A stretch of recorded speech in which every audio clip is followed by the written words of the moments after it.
সম্মানিত ভিউয়ার্স, আসসালামু আলাইকুম ওয়া রাহমাতুল্লাহি ওয়া বারাকাতুহু। আশা করি সবাই ভালো আছেন, সুস্থ আছেন।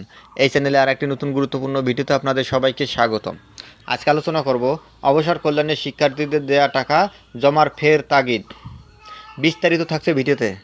তার আগে এই ভিডিওটি দেখার আগে যারা এই চ্যানেলে একদম নতুন তারা অবশ্যই চ্যানেলটি সাবস্ক্রাইব করে পাশে থাকা বেল আইকনটি প্রেস করে দিন। আর যারা ইতিমধ্যে সাবস্ক্রাইব করেছেন তাদেরকে জানাই অসংখ্য ধন্যবাদ।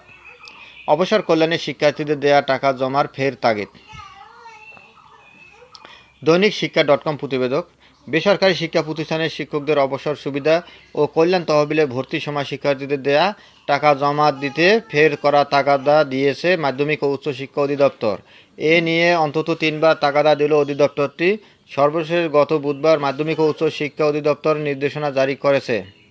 এই চিঠিতে এবার 4 কর্মদিবসের মধ্যে ব্যাংকে টাকা জমা দিয়ে মাধ্যমিক শিক্ষা কর্মকর্তাদের শিক্ষা প্রতিষ্ঠানের তালিকা পাঠানোর জন্য বলা হয়েছে।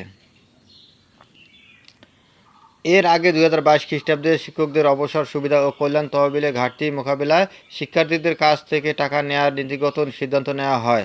পরে এই কার্যক্রম শুরু হয়। সর্বশেষ চলতি বছরের 10 জানুয়ারি ভর্তির সময় শিক্ষার্থীদের দেয়া টাকা জমার নির্দেশনা দেওয়া হয়। তাতে বলা হয়, অধিদপ্তর থেকে পাঠানো ব্যাংক হিসাব নম্বরের সব শিক্ষা প্রতিষ্ঠান এই সংগৃহীত টাকা জমা দেবে। কিন্তু এখন পর্যন্ত এর সুফল মেলেনি। জানা গেছে 2022 খ্রিস্টাব্দে প্রকাশিত বেসরকারি শিক্ষা প্রতিষ্ঠানের শিক্ষার্থী ভর্তি নীতিমালার উপানুচ্ছেদ 10 ও 6 এ বলা হয়েছে, অবসরপ্রাপ্ত শিক্ষক কর্মচারীদের অবসর ও কল্যাণ ট্রাস্ট তহবিলের জন্য ভর্তিকালীন শিক্ষার্থীদের প্রতি 100 টাকা গ্রহণ করে সংশ্লিষ্ট হিসাব খাতে জমা দিতে হবে। এখানে ৭০ টাকা অবসর এবং 30 টাকা কল্যাণ তহবিলের হিসাব খাতে জমা দিতে হবে। এরই পরিপ্রেক্ষিতে 2022 খ্রিস্টাব্দে 19 ডিসেম্বর 2টি আলাদা চিঠির মাধ্যমে নতুন ভর্তি করা শিক্ষার্থীদের দেয়া 100 টাকা পরবর্তী নির্দেশ না দেওয়া পর্যন্ত ও নিজ শিক্ষা প্রতিষ্ঠানে আলাদা তহবিলে রাখার নির্দেশ দেওয়া হয়। পরবর্তীতে আবারও 2023 খ্রিস্টাব্দে ডিসেম্বর ও চলতি বছরের 10 জানুয়ারি আরও 2টি চিঠির মাধ্যমে মাউসি অধিদপ্তর থেকে পাঠানো নির্ধারিত ব্যাংক হিসাব নম্বরে টাকা জমা দিয়ে সেই তথ্য সংশ্লিষ্ট জেলা শিক্ষা অফিসারদের অধিদপ্তরে পাঠাতে বলা হয়। তবে কিছু জেলা ছাড়া অধিকাংশ জেলা থেকে তথ্য এখনও জমা হয়নি।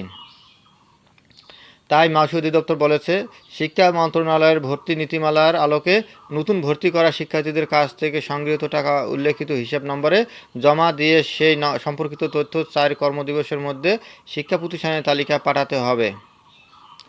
এ বিষয়টি অতি জরুরি বলেও উল্লেখ করেছে অধিদপ্তর। জানা গেছে, অবসর সুবিধা ও কল্যাণ ট্রাস্ট বাবদ 6ষ্ঠ শ্রেণী থেকে অনার্সে ভর্তি পর্যন্ত শিক্ষার্থীদের কাছ থেকে বছরে 220 কোটি টাকা আদায়ের পরিকল্পনা করা হয়েছিল। কিন্তু শুধু 6ষ্ঠ শ্রেণী ও একাদশ শ্রেণীতে ভর্তি হওয়ায় শিক্ষার্থীদের কাছ থেকে টাকা সংগ্রহ হয়েছে মাত্র 13 কোটি। অন্যান্য শ্রেণী থেকে টাকা আদায় শুরুই করা হয়নি। সব শ্রেণী থেকে টাকা আদায় করা হলেও 250 কোটি টাকার বেশি উঠবে না। ফলে কেবল অবসর সুবিধা খাতেই ঘাটতি থাকবে প্রায় 400 কোটি টাকা। এদিকে এমপিও থেকে প্রতি মাসে কেটে নেওয়া 10% টাকা ও সে টাকার হিসাব না পেয়েও অসন্তুষ্ট শিক্ষকরা। প্রসঙ্গত, 2022 খ্রিস্টাব্দে একাদশে ভর্তির সময় থেকে শিক্ষার্থীদের কাছ থেকে শিক্ষকদের অবসর সুবিধা ও কল্যাণ ট্রাস্টের জন্য 100 টাকা করে তোলা শুরু হয়। 2023 খ্রিস্টাব্দে স্কুলে ভর্তির সময়ও তোলা হয়েছে 100 টাকা করে।